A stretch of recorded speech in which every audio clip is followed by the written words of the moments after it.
Well, good morning, everyone. Thank you very much for being here today.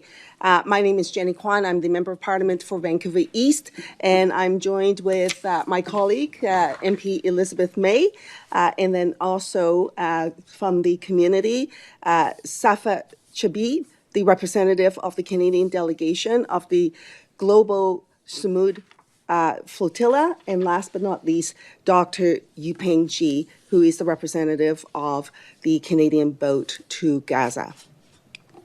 We have a number of community members as well who are witnessing this press event today, and I just want to take a moment to acknowledge them as well.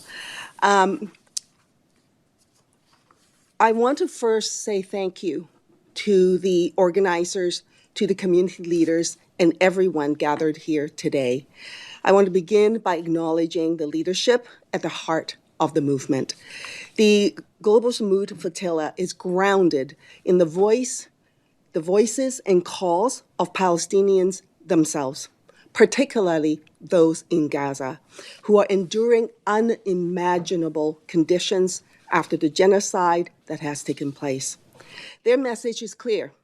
Any effort to erase the suffering must be rooted in Palestinian sovereignty, guided by Palestinian priorities, and accountable to Palestinian people. Anything less risks becoming another form of control or dispossession. We must be equally clear that this is not only a humanitarian crisis, it is a political crisis rooted in occupation, blockade, and the ongoing denial of fundamental human rights and the war crimes of the IDF. While humanitarian aid is urgently needed, we cannot allow it to be obscured the root causes of the suffering we are witnessing. The Global Sumud Flotilla represents a powerful act of international people-driven solidarity. It brings together individuals and organizations from across Canada and around the world who are refusing to stand by in the face of continued violence and devastation. This is a non-violent effort by land and by sea to break the siege, deliver life-saving aid, and stand along with Palestinians as they continue to be attacked by the IDF and denied the freedom of movement and the ongoing disruption of aid. And let us be honest about why this kind of action is necessary. It is necessary because institutions, including governments, have failed to meet the moment. They have had the mandate, the tools, and the legal obligations to act, and yet we continue to see inaction, delay, and complicity. When institutions fail, people step forward. This is what we are witnessing here today. But people should not have to carry this burden alone. The demands being put forward today are not radical. They are grounded in international legal principles and basic human rights. At the same time, we must recognize the urgency of the moment. Just in Gaza, over 72,000 deaths, 170,000 injured, 1,700 healthcare workers dead, 589 aid workers killed, 259 journalists dead, 77% of Gazans facing food insecurity, 81% of all structures damaged or destroyed. 145 historical and cultural sites destroyed. Gaza has been the site of a genocide. As a member of Parliament, I believe Canada must do better. Prime Minister Carney is pushing for billions of dollars in defense spending, but there isn't enough action or concrete steps to end Canada's complicity in the ongoing violence. Legislative measures like Bill C-233, the No More Loopholes Act, were an opportunity for the government to act, but the government chose not to do so. Canadian military goods and technology continue to be transferred through the U.S. without proper accountability for its end use. Accountability must be real. It must be enforceable, and it must be transparent. And beyond that, Canada must implement a comprehensive arms embargo on Israel, suspend military and security cooperation, and review all economic and trade agreements that may continue to contribute to the occupation. We must also use our diplomatic voice to demand an immediate end to the blockade on Gaza and to uphold the rights of Palestinians in accordance with international law. In December, I was part of a delegation of MPs and NGOs who were denied entry to the West Bank. And today, Israel is still criminalizing civil society organizations, deregistering them, making it illegal for them to do their humanitarian work, and surveilling human rights organizations so that they are unable to get food and critical life-saving aid to those in need, and continue to impede the work of journalists in Gaza. The Plan Spring mission bring together over 100 boats, thousands of participants, and healthcare professionals from more than 100 countries. It's not only about delivering aid, it is about breaking isolation. It is about asserting the rights of Palestinians to live with dignity, to access the world, and to determine their own future. And it sends a clear message. People around the world are watching, and they're no longer willing to accept silence or inaction. Canada must be part of that movement for justice in Canada through the community they are. I want to thank everyone involved in organizing this effort and everyone who continues to raise their voices, take action, and demand accountability. This is a defining moment. We're being called not only to witness, but to act with courage, with clarity, with urgency, and with an unwavering commitment to human rights and justice. So let us always remember, and I will quote Alex Neve, who said, "International law is not broken. Our commitment to and defense of it is." With that, I would also like to just put on record a comment from my colleague, my good colleague, MP Salma Saeed. She's not able to join us today, but here's what she would like me to put on record this statement. Quote, "While much of the world's attention has shifted to the conflict with Iran, the people of Gaza continue to face severe shortage of food, medicine, clean water, and basic infrastructure. This civilian-led humanitarian effort forces the international community to look directly at a crisis it has allowed to persist for far too long. This mission is not about politics, it is about human lives and about ensuring that the suffering of Gaza's civilians is neither ignored nor overshadowed by other global events." From MP Salma Saeed. So with that, I'm going to move on to the next speaker, MP Elizabeth May. Merci Jenny, c'est pour moi un grand honneur de participer dans cette conférence de presse. Et aussi, je veux dire que je suis aussi fière d'être ici avec mon collègue Jenny Kwan, qui comme dit un grand merci à Jenny parce que c'est à elle que nous avons l'occasion d'avoir le projet de loi C-233. Pour moi, c'est tragique qu'il n'est pas, c'est un échec dans le Parlement le 11 mars, mais il y a les petites victoires dans la réalité que nous avons gagné l'appui de 15 députés libéraux, puis aussi, évidemment, tous les députés de MPD et tous les députés de Parti vert aussi, c'est seulement moi. Alors, ici, nous sommes ici pour dire clairement que dans cette conférence de presse parlementaire, pour montrer le soutien pour l'effort parlementaire et transpartisan pour la mission, mission à Gaza, le bateau pour Gaza et the global Sumud Canada. This is nonpartisan, transpartisan, at least support. I'm grateful to Jenny, of course, and to Salma Saeed, who is a Liberal. We also have a caucus within Parliament, and Salma is the chair, and I'm on the executive, but it includes 4 of the 5 parties in Parliament. So the Canada-Palestinian Parliamentary Friendship Group is engaged in these issues. And as Salma's message suggests, in a time of polycrisis, it's easy to take your eye off a specific crime. It's easy to think one crisis replaces another, and that our brains aren't large enough to hold one humanitarian outrage, one genocide, when the next one comes along.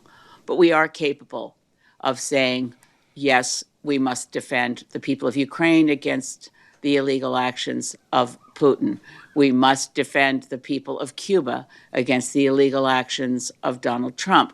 We must be, as a country, prepared to pay attention to more than one humanitarian crisis at a time, to a genocide in Darfur, to Canadian complicity in arms going through Canada to Sudan, and on and on.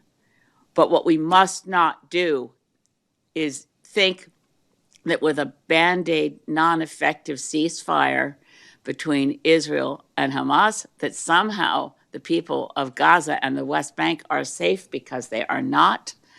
The appalling assault on civilians, the genocide continues, and Canada must do more and say more. We have a role as a country with a historic record for innovating peacekeeping, going all the way back to 1965 and Lester B. Pearson resolving the Suez Crisis. By using the tools at hand, Lester B. Pearson worked the hallways of the United Nations until he had a coalition that absolutely averted the hostilities. There were Canadians killed back in 1965 on the same soil. There's a graveyard of not peacekeepers, but of combatants. But there's a graveyard in Gaza of Canadians and other Commonwealth soldiers who died in the Suez Crisis. But we turn away from one crisis as the next one comes along, and I thank, from the bottom of my heart, the Canadian Boat to Gaza, the global Sumud Canada efforts, because it reminds us, as much as the efforts of what gets through the blockade, if anything gets through the blockade, there'll be Canadians on that boat, but people from around the world. Our hopes go with you. If nothing else, you remind the world and prick our conscience that we can't turn away. We have to do more. Thank you very much, Elizabeth. Next, we'll go to Safa.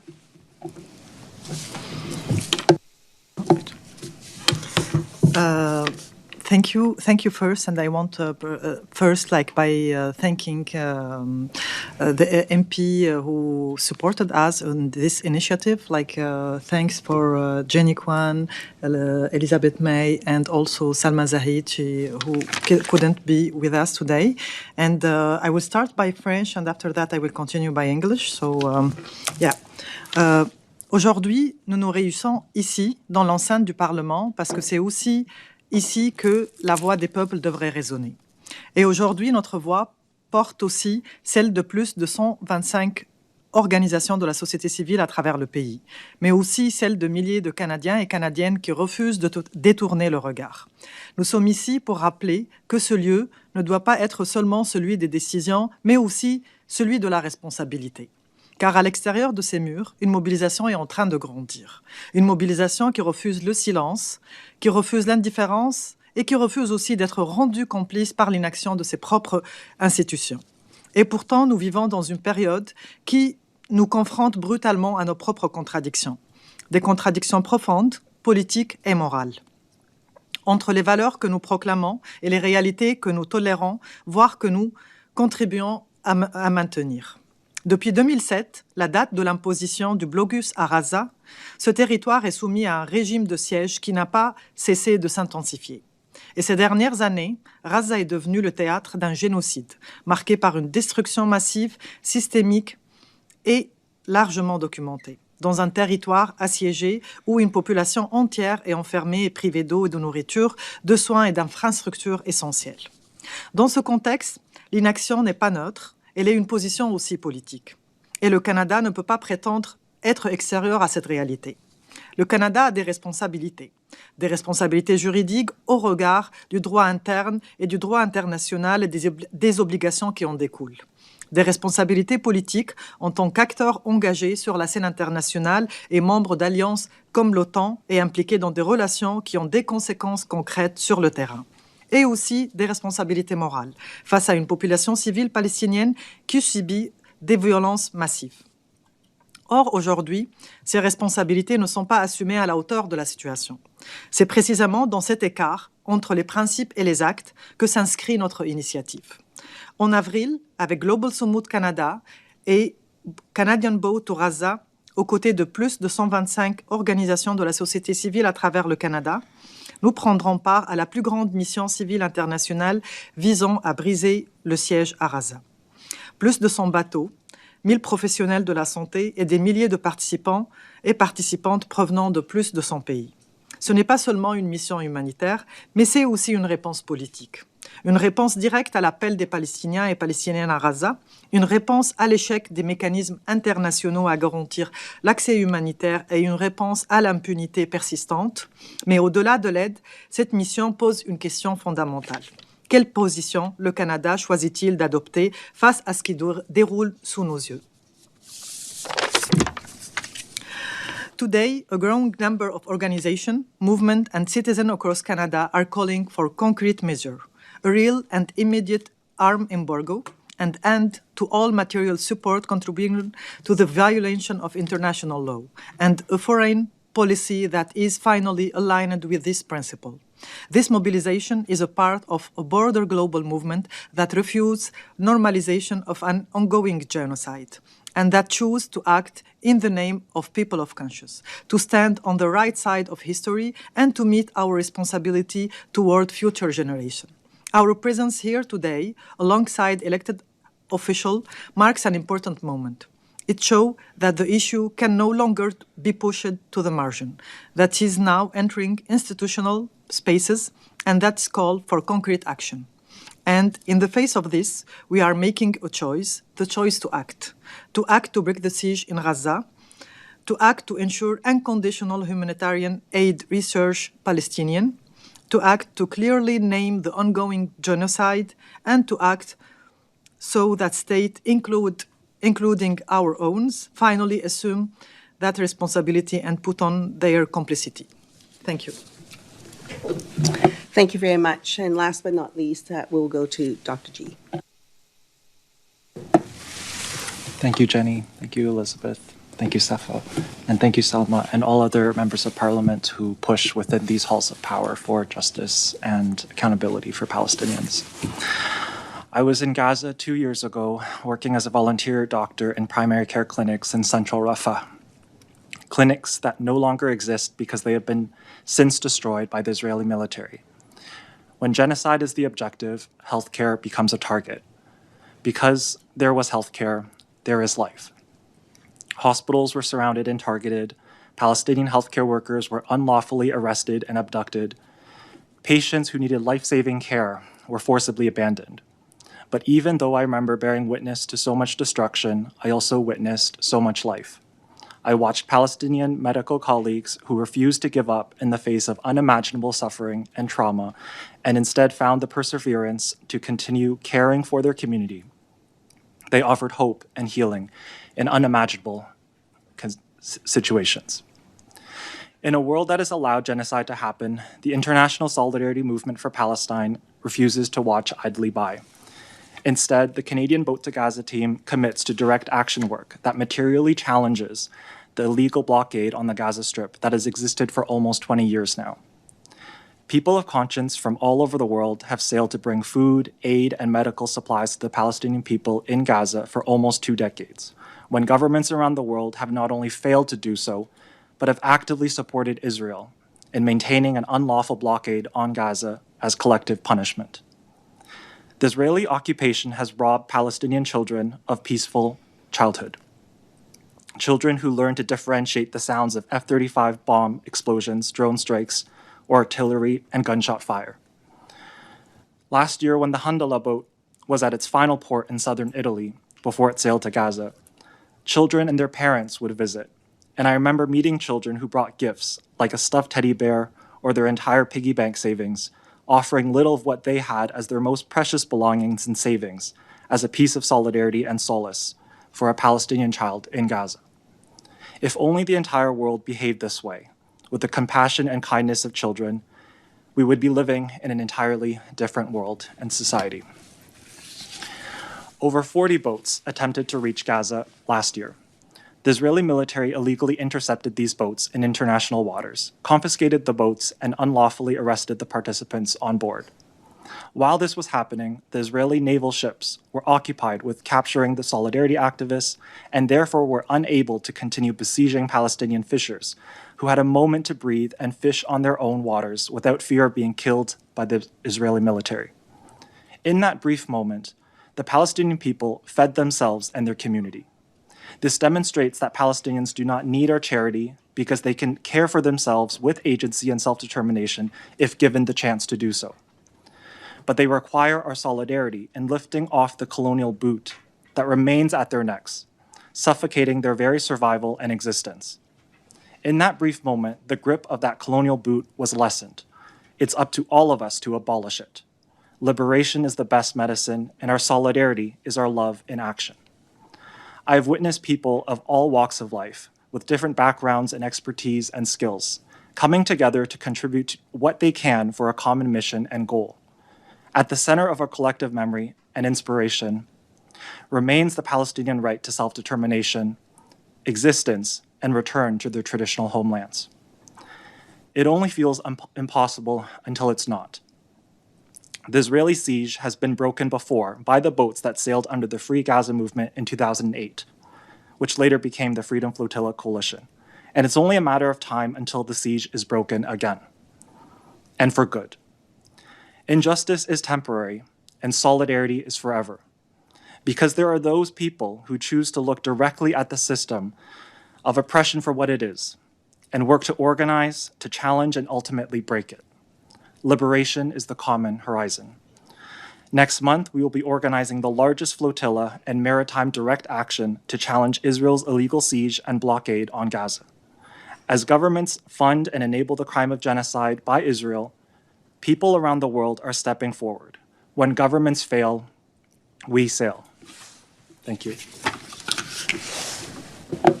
Thank you very much. Those are all our speakers. Okay, thank you. We do have participants on Zoom, so if you have a question, please raise your hand. And we'll start with Dylan Robertson.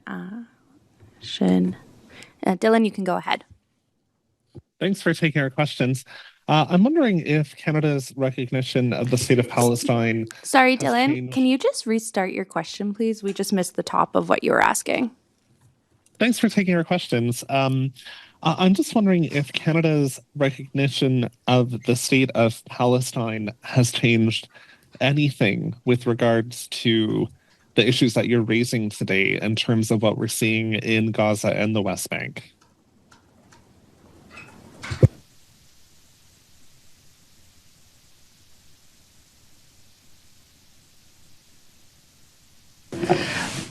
Thank you very much for that question. You know, the NDP pushed the government hard to recognize Palestine. And finally, that recognition came about. However, what I also fear, though, with the ongoing violence and even with the ceasefire, Palestinians continue to be killed. We are seeing, and as we witness, the action that is required from the international community with the flotilla needing to bring aid forward. It means that what is going on right now, the violence is continuing.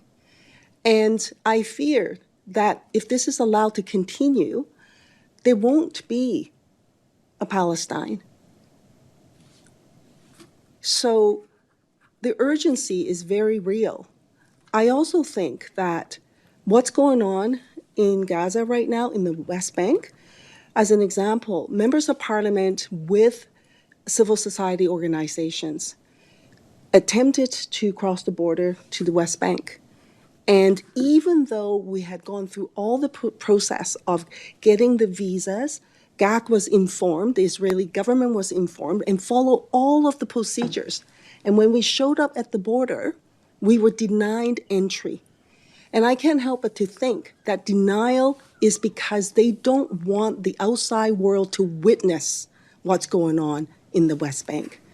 From talking to experts in the field, UN representatives amongst others, what they say, and what I believe is the case, is that it is no longer an occupation in the West Bank. What's happening right now, they are doing a land grab and displacing Palestinians. And the West Bank, at this rate, as it continues, the homes for Palestinians will be no more.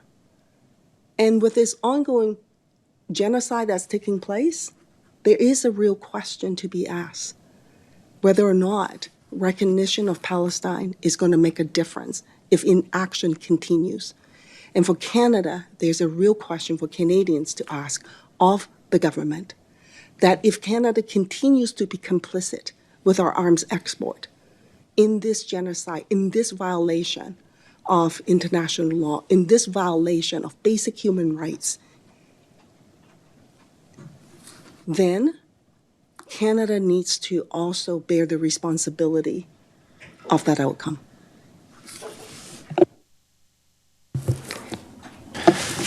If I may add, the recognition of Palestine by Canada is significant when there is a nation-to-nation recognition for self-determination and existence as a nation-state. But there's also a role for Canada to maintain its friendly relations with the Palestinian state. And there are also legal obligations to not be sending arms to a warring party, Israel, that continues to commit the crime of genocide against the Palestinian people in the state of Palestine, while Canada also continues to buy weapons from the Israeli state. So when we see the recognition of Palestine as a state by this settler colonial state, Canada, there are these obligations to break these forms of complicity, because this is not what you do to a friendly state-to-state relationship.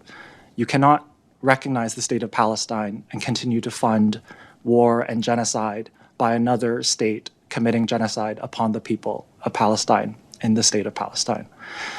So while the recognition of Palestine, I think, is welcomed by many, it also brings forward these really important legal considerations and responsibilities for Canada to maintain its friendly relations with the Palestinian state. And what we're seeing is a further entrenchment of the complicity that the Canadian state wishes to continue to send weapons to the United States so that it could be used by Israel to continue dropping the bombs on civilians in Gaza. Thank you. Dylan, do you have a follow-up?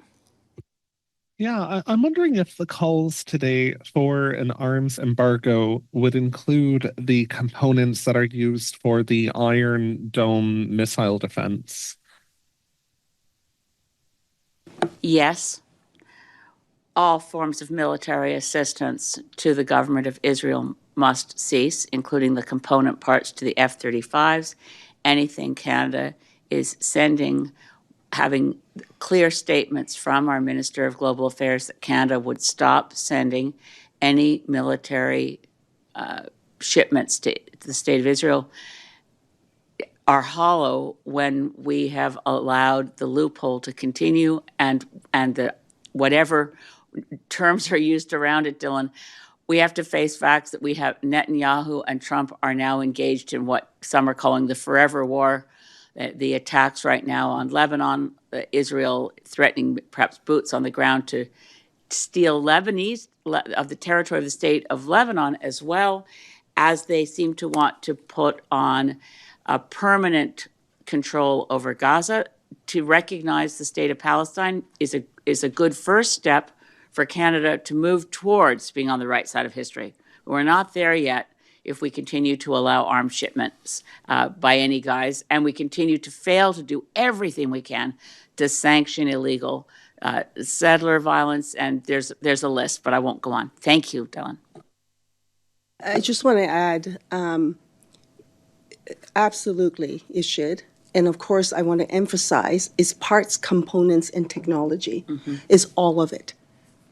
And you can't sort of pick and choose to say this one part is okay, because all of it comes together, and the end result is what we're seeing. And Canada's complicit is not just for the government to acknowledge, but it is for the world to see as well. The international community is also watching. Je vais ajouter une chose. Je pense qu'il faudrait tout simplement, et je pense d'abord il faut rappeler que cette mission existe parce qu'il y a aussi une forme d'inaction par rapport au niveau du gouvernement, réelle et concrète. Et à la fois, les demandes sont assez simples. Un embargo qui inclut évidemment toutes les composantes, mais aussi la fin de soutien matériel qui viole déjà les droits international, parce qu'il y a des responsabilités envers le droit international qui en découlent, et le Canada n'est pas en train de le respecter comme il fallait. Et assurer, évidemment, avec la reconnaissance de l'État de Palestine, une relation et une politique diplomatique cohérente avec ces principes. On demande simplement une cohérence politique par rapport à tous les principes qu'on proclame pour que ces initiatives, en fait, et que la réalité soit plus cohérente aussi sur le terrain. Merci. Okay. Thank you. There is no one else in the room, so if you have time, I would ask Dylan if you do have another question or if you want to follow up on anything, please go ahead right now. No, thanks. Take care. All right. Thank you. Before we leave, I do actually just have my own question myself quickly for Ms. May. Ms. Kwan already mentioned a little bit about Mark Carney's defense spending plan. I was just wondering if you could add your comments and what you think about the government saying that they're meeting their 2% target today. Rachel, thank you very much. I'm concerned that while the 2% NATO target was part of the Liberal platform, so in that sense it's not a surprise, it was a surprise to me that the budget itself proclaimed we're going to get to a 5% defense spending, and that the militarization of Canadian economic planning is deeply concerning, identifying a growing arms trade as a growth center for economic growth, the discussion of creating a new Canadian war bank to continue to build up funds for, again, what we've always decried when we look south of the border, the United States military-industrial complex in the interest of growing the GDP. That is not something Canadians want to see. I'm quite certain that Canadians do not want to see us follow the path of economic growth through war, preparation for war, and profiting from war. That's not who we are. I'll just add this comment as well. We anticipated that the government would meet its 2% target, and so that's no surprise. But it was astounding, though, that in the budget, the government actually tabled a budget that earmarks $81 billion for defense spending. That far exceeds the 2%, and it is sitting at that 5% target. In the meanwhile, we are seeing cuts to a variety of programming. Just this week, I raised the question of the Right Fit program. This is a housing program where people in wheelchairs, people with disabilities are being matched to accessible housing, which is in scarce supply. As of April 1, that program will be eliminated. That's just one example. I can go on with many examples where the Carney administration is ending funding for critical programs for Canadians. So surely, in the face of an $81 billion spending budget that the Carney administration has put forward, he must, I would think, have the wherewithal to find support for everyday Canadians at home. The other thing I want to say is this. With this expansion of the defense budget, Canada then must, Parliament must, review our arms export. There is no question about it. With what's going on right now in the global community and with Carney's intention to expand its defense strategy in the way in which he's proposing, Canada must not be complicit in violation of international law. Canada must not be part of a genocide. Those are basic values that I think everyday Canadians expect our government to abide by. And right now, as it stands, our laws do not ensure that Canada is not complicit, despite what Minister Anita Anand continues to say. The reality is there. The truth is there. You can't turn a blind eye to it. There are images, credible images, to show Canada's complicity in the violation of the Arms Trade Treaty, Canada's complicity in Gaza's genocide, Canada's complicity with our arms and weaponry in other regions where there's violence and conflicts against human rights. As we speak, the situation going on in Iran, who is to say that Canada's weaponry is not there as well? Who is to say the killing of the 100 children of the school, that Canada's parts and components and technology was not part of that assault of killing innocent people? So I say to Prime Minister Carney, I say to Minister Anita Anand, open your eyes and see the truth.